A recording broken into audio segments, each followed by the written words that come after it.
parle à présent de Saint-Gobain, parce que c'est une ligne que vous détenez depuis un certain temps en portefeuille, mais vous êtes significativement renforcé ces derniers mois. Pour quelle raison?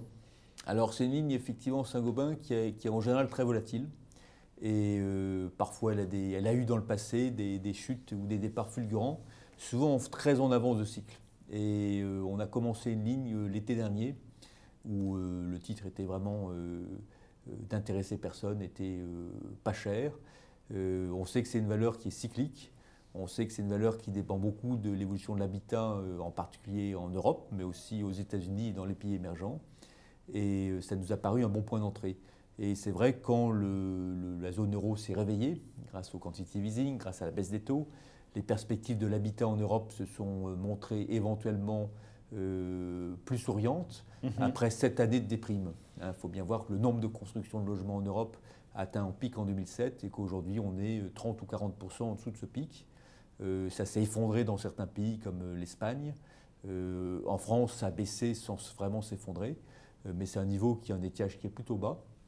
Et on sent des frémissements, notamment dans les chiffres de réservation des promoteurs de logements dans différents pays, dans les chiffres et pas encore dans les chiffres de mise en chantier. Donc Saint-Gobain est plutôt un peu en retard dans le cycle économique et c'est plutôt une perspective 2016 qui nous intéresse. Donc c'est le caractère cyclique de Saint-Gobain et puis vous jouez donc le redémarrage de l'immobilier européen à travers cette valeur, hein, c'est ça? Voilà, le redémarrage de l'habitat européen à travers cette valeur et en se disant que le redémarrage sera peut-être lent, mais s'il a lieu effectivement, il risque de durer sur une période assez longue car ce sont des cycles longs. Et au niveau européen, le nombre de constructions d'habitations est tombé à un niveau anormalement bas.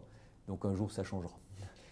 Vous visez quel cours avec ce titre? Alors, on pourrait viser, c'est un titre qui a été très volatile dans le passé. Il a valu plus de 70 € en 2007. À l'époque, Wendel voulait, a pris une grosse participation sur le marché de Saint-Gobain.